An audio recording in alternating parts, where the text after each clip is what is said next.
Welcome back to my channel. Today I am so ready to make this video. I'm so tired, but I'm so ready to make this video and talk about it. So before I get started, make sure you follow me on Instagram and TikTok. Okay, I want to get ready. Let's go.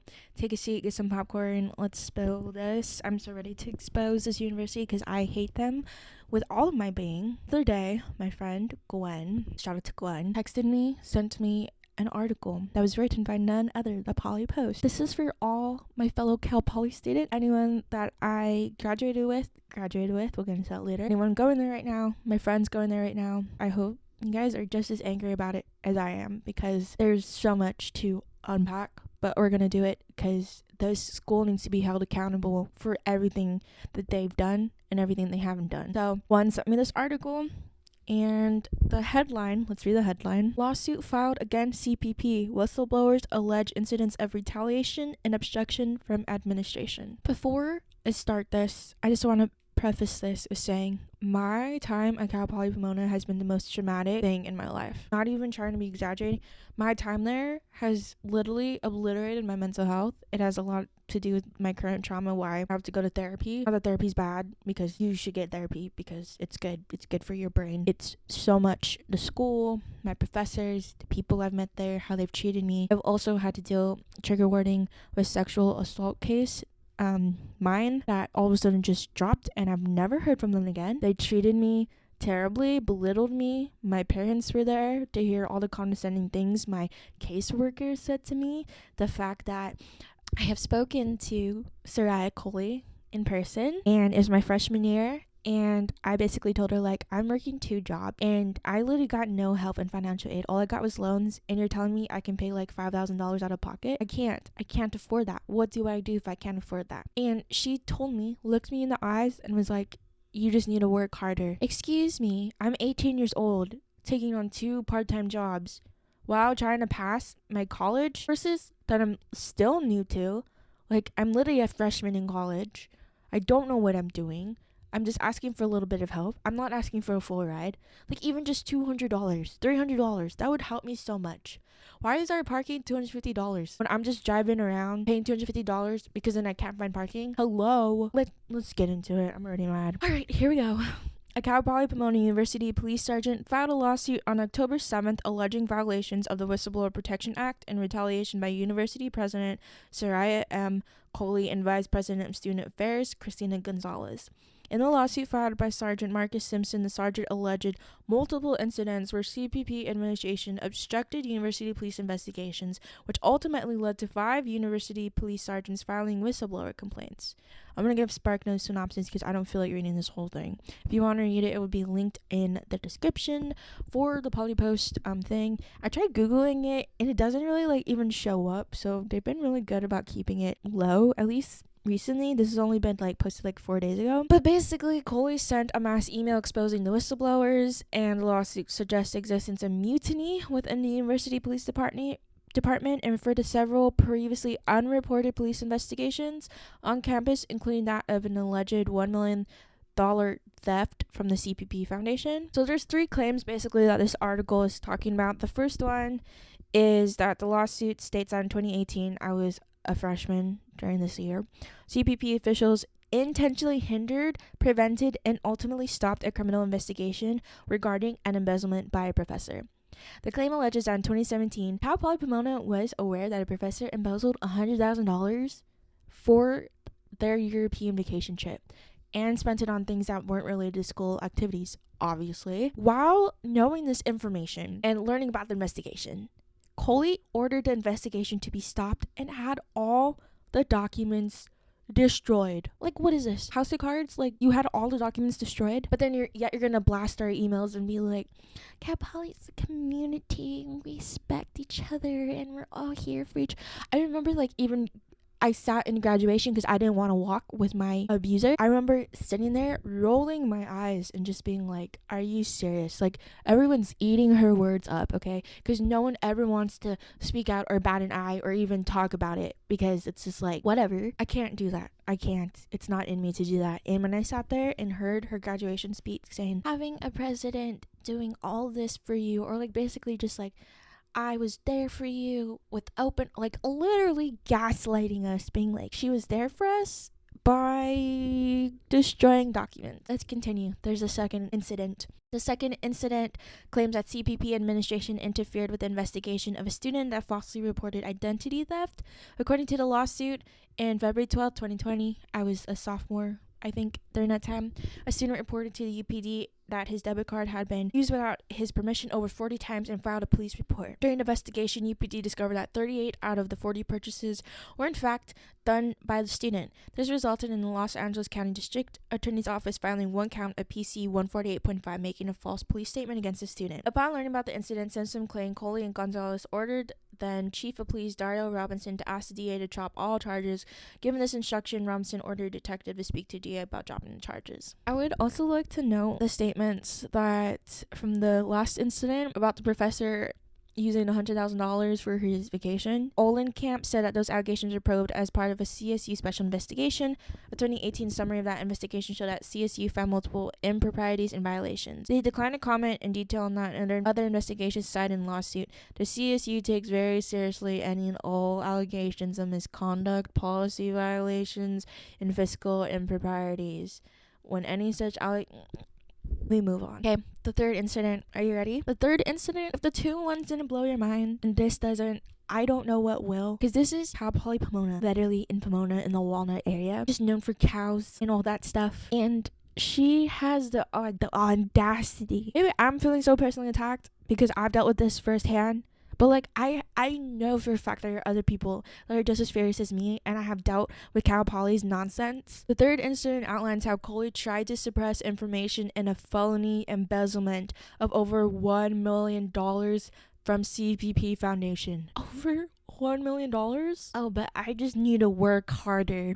You mean I need embezzle money? According to the lawsuit, the embezzlement was discovered February 21st, 2020, in which UPD, along with the FBI, worked the case together and ultimately oversaw the indictment and conviction of the foundation employee. The lawsuit suggests that Coley demanded the criminal report be changed to protect her and the university's reputation.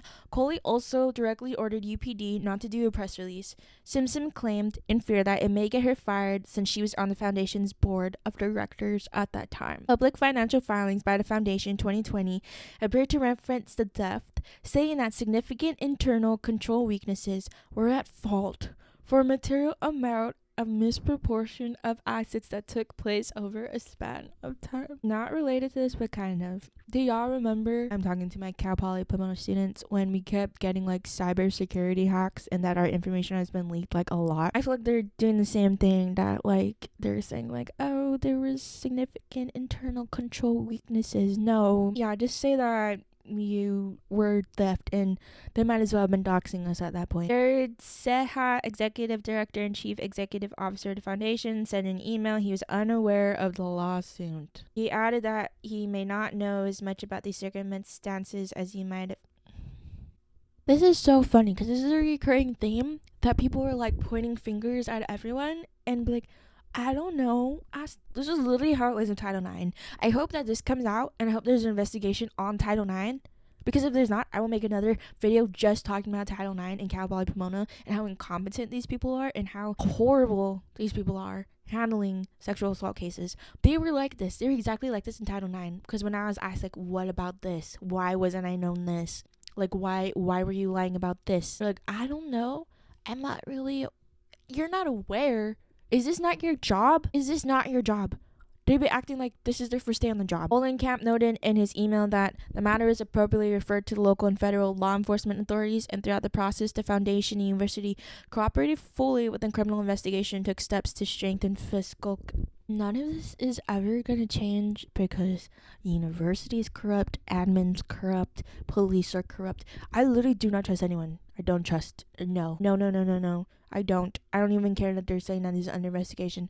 She literally had documents destroyed. What's gonna be new? She's gonna buy her way out of this. There's gonna be no repercussions for this person, for her, administration, or Cal Poly. And the only repercussion that's gonna happen is if this video blows up or if a certain amount of people see this and stop attending the school, which is unlikely because people are still going to be attending Cal Poly. The claim also alleges that because of these prior incidents, Coley and Gonzalez wanted to create an in-house court process where a committee would review. They want to create an in-house court process where a committee would review all UPD cases and decide whether or not a case gets referred to the DA for. They wanted to create so they want to have an in-house committee to determine whether this case gets referred. So basically, they're trying to dodge the bullet. Basically, Simpson claimed that upon learning of such an arrangement, he and Robinson advised Coley and Gonzalez that it would be illegal and unethical.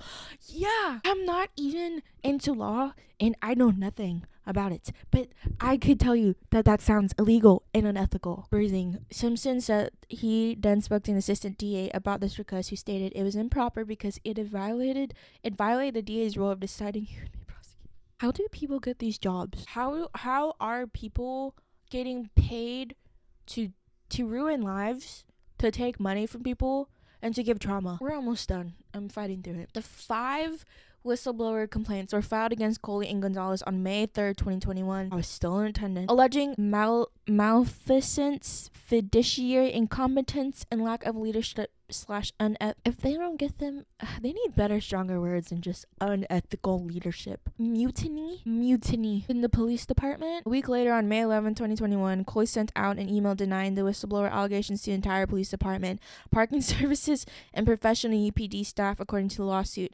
Simpson claims the email listed all 5 whistleblowers' names and ranks. The lawsuit claims that this violated state statute, which states the identity of the person providing the protected disclosure should not be disclosed without written permission of the person unless the disclosure is to a law enforcement agency that is conducting a criminal investigation or to the state auditor. The CSU hired a law firm to investigate the whistleblower complaints. Simpson complained that those attorneys refused to let interviewees record interviews and showed biases against the whistleblowers, and asked one whistleblower if it really even mattered if the names were released by the CSU. It also noted that on June 1st, 2021, CPP hired Scott Van Scoy as interim police chief, and upon his first day told Simpson, "I know your name is on the complaint letter to the president." The letter did nothing but piss off the chancellor and the president. And it ends there. Like I said before, the only way the school is going to have any repercussions or be held accountable is if people speak up about it. I've been holding my tongue on this just because of the case that I was going through. I've been dealing with Cal Poly shit since freshman year of school. I had a terrible professor that ruined my mental health and literally just humiliated me during class, told me I couldn't sing, told me that I'm never gonna make it in the music industry. She had all the professors gang up on me. She made me purposely not make auditions, told other professors about me, saying I was a problem child. Literally, it was the worst year of my life. And just the way that the school I never got any support from the school. Despite Coley sending out our mass emails saying, "We're with the community, my heart goes out to you, go Bronx." No, I have never been proud to say I went to Cal Poly Pomona. Technically haven't graduated yet because I didn't do my class because of the trauma I faced from sexual assault that happened at the school. And guess what? They wouldn't let me take it out to like other police officers. They made me file it within the UPD, with any university police, and I didn't want them to handle it. I wanted police officers outside of the school to handle it because I didn't trust them. And this is the very reason why I don't trust Cal Poly and why I never trusted them, because I had a gut feeling that these people are so corrupt and there are things we don't even know. There's probably even more things we don't even know. This is barely what's touching the surface and barely what's been like found out, you know? And it's just like, these are the kinds of people we're giving our money to. We're wasting, and I hate to say that, wasting our 4 years, 5 years of our life to someone that's using $100,000 to go on a European trip while I can barely afford parking. This just like boils my blood. I'm so upset, and I'm not surprised. I can't even say that I can't believe it, but just like, oh my God, like just confirmed everything that I've been through. And because for a while I was like second guessing myself, like, am I just no, I'm just not being like that. This is real things that are happening within the school. It's all corrupt. I hate Cal Poly with all of my being. I hate them. I hope they get held accountable. The whole university, especially President Coley, and I hope she watches this, and I hope you know that. I hope you remember me. I hope you remember me when I sat in your presidential office and you looked me in the eye and told me, an 18-year-old doing 2 part-time jobs while holding 18 units, to tell me to work harder. You can say your apologies. The thing is, she didn't even apologize. And when you do apologize, I don't care. You should refund all your students back, refund partial. Back to that, during this time in 2020, 2019, 2018, during this time, it's literally my 4 or 5 years that I've been at Cal Poly. And when the pandemic hit, they didn't want to give us a refund for our parking permits. You know why? Because they already spent the money. That's what I told everyone. I was like, they already spent the money, so they can't give us back. And they only give us like half of it back, I believe, or like partial of it if they didn't give us like a whole refund, or we only had like a week to like return our parking permits. It's like they should have like compensated or like refunded half of our tuition, because we're learned by doing, right? How am I learned by doing music when I'm at home and it's virtual? Everything's just terrible. I hate Cal Poly. I really hope no one has to endure it.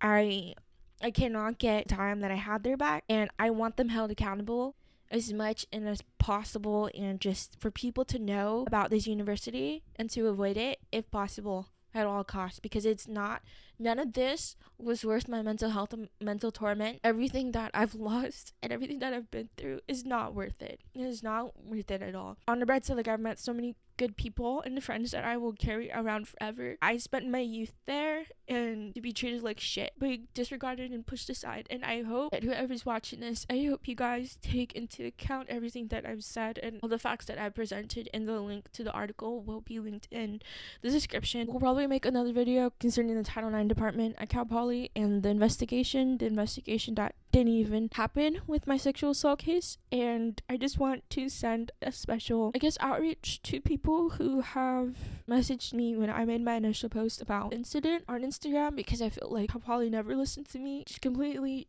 disregarded my case and disregarded my case and never paid attention to me. I sat through so many Title IX meetings. I lost a lot of sleep on the brink of just trying to cope and dealing with trigger warnings, suicidal thoughts, and tendencies. And to everyone who messaged me about it, I just want to say to my friend Kayvon that I love him so much, and he reached out to me when this thing happened, and I never even knew him from other students seeing my post about what had happened with Title IX. Like, thank you everyone who reached out from school, even if you just saw me passing by, or you just saw me on Instagram or whatever. I really appreciate it, and I know that there are other people like me that have been going through this, and it sucks, and I hate that. That's the only way we can relate, is by going through this, you know? To everyone going to Cal Poly right now, I wish you guys the best. I hope you guys graduate. I hope things turn out better for your attendance at school. But I will see you guys next time, and make sure you like and subscribe, and let me know what your thoughts are in the comment. And yeah, bye. Go Broncos. I like you.